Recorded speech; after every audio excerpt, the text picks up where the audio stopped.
When it comes to iconic arcade games, Dragon's Lair stands out as one of the most memorable and ambitious titles of the 1980s. Originally released as a groundbreaking laserdisc game in 1983, the game wowed audiences with its stunning animated visuals created by former Disney animator Don Bluth. However, bringing such a visually advanced game to an 8-bit home console like the Nintendo Entertainment System was a monumental challenge. In 1990, gamers got the chance to experience Dragon's Lair at home on the NES, but the result was quite different from the original arcade experience. The original Dragon's Lair was known for its visually impressive and revolutionary approach to gaming. It relied on pre-rendered animation sequences that guided the player through a series of quick-time events. This gave the game a choose-your-own-adventure feel, unlike anything else at the time. However, converting a Laserdisc game with high-quality animation into the limited hardware of the NES was no easy feat. Developed by MotiveTime Ltd and published by CSG Imagesoft, the NES version of Dragon's Lair took a vastly different approach from the arcade game. Instead of trying to replicate the fluid animation sequences that made the arcade version so famous, the developers opted for a traditional platformer format.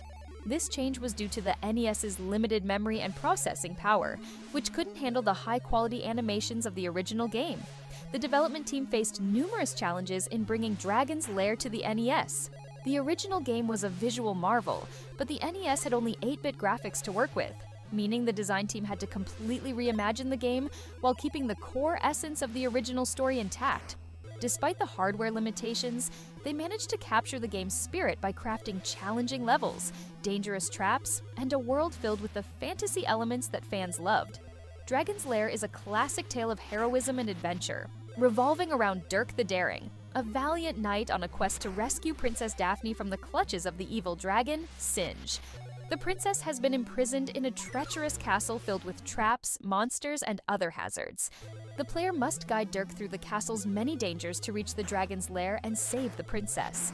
The NES version remains faithful to this basic plot, but adds a few elements unique to the 8-bit adaptation.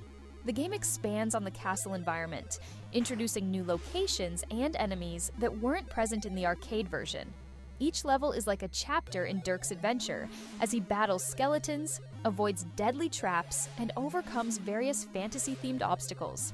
The storyline, while simple, is effective in driving the player forward. It's a tale of bravery, humor, and medieval fantasy, with Dirk's animated reactions and quirky moments adding to the game's charm. While it lacks the cinematic quality of the arcade version, the NES adaptation keeps the spirit of the adventure alive.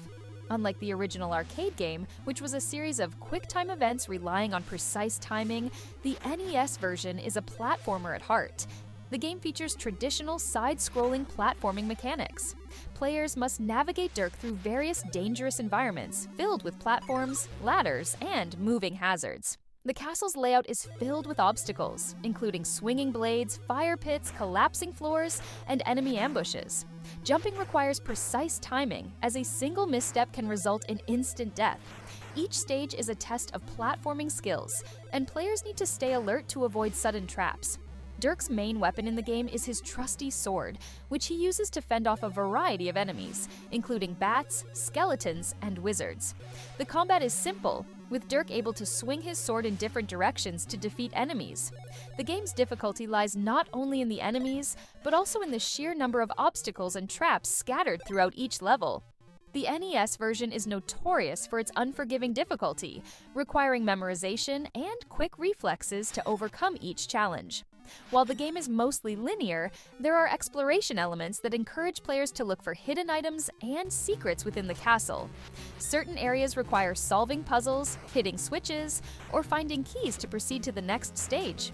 Players must also manage their limited lives carefully, as there are no save points or passwords in the NES version. This means starting the game over from the beginning, if all lives are lost, a feature that adds to the game's notorious difficulty. The game features a series of challenging boss encounters, each with unique attack patterns that require careful observation to defeat. These bosses often serve as the climax for each stage and provide a sense of progression as players move closer to rescuing Princess Daphne. The final battle against the dragon, Singe, is a highlight, bringing the game's medieval fantasy to its conclusion. It's a fitting end to Dirk's quest, capturing the epic showdown from the arcade version in 8-bit form. Unlike the QuickTime-based gameplay of the arcade original, the NES version opted for traditional platforming mechanics. This change was necessary due to hardware limitations, but it also meant that the NES version stood out as a unique interpretation of Dragon's Lair rather than a direct port. The NES version is infamous for its challenging gameplay. From the moment players take control of Dirk, they're thrown into a world where one wrong move can mean instant death. The lack of checkpoints or a save feature means that completing the game requires dedication and memorization of each level's hazards. While the NES version couldn't replicate the arcade game's animation quality, it did try to retain the cinematic flair with cutscenes, humorous death animations, and a storyline that progressed with each level. These small touches gave the game a unique atmosphere that was rare for 8-bit titles of the time.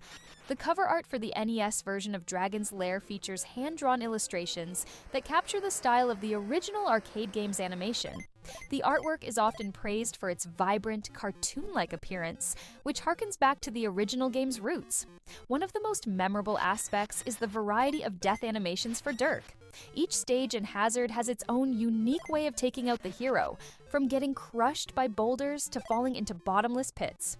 These animations, while frustrating to trigger, added a level of dark humor to the game. At the time of its release, the NES version received mixed reviews, with many criticizing its punishing difficulty and departure from the arcade version. However, it has since gained a cult following, with fans appreciating its challenging gameplay and its attempt to bring a visually stunning game to limited 8-bit hardware. Creating Dragon's Lair on the NES was a technical challenge. The original game relied heavily on laserdisc technology to deliver its animations, something that was simply not feasible on the NES. The developers had to reinvent the game from the ground up, focusing on pixel art and sprite animation. Despite the graphical limitations, they managed to create a visually distinct game that captured some of the fantasy elements of the original. The soundtrack was another highlight of the NES version. The 8-bit music, while not as grand as the orchestral-like score of the original, did an excellent job of setting the mood with catchy and atmospheric tunes. The sound effects, including Dirk's humorous yelps and the clang of his sword, added to the game's charm even if they weren't as polished as the arcade version. Dragon's Lair for the NES remains a fascinating piece of video game history. It's a game that took one of the most visually groundbreaking arcade titles of the 1980s and translated it into an 8-bit adventure that stood on its own merits. While the NES version deviated significantly from the original, it carved out its own identity as a challenging platformer with a fantasy twist. For fans of retro games and classic arcade titles, it is a testament to the creativity and perseverance of developers who had to work with limited technology to bring ambitious ideas to life. The game's punishing difficulty, unique adaptation, and dedication to preserving the spirit of Dirk the Daring's adventure make it a memorable part of the NES library. It's a game that, despite its flaws, is still fondly remembered by those who braved its traps and triumphed over its many challenges.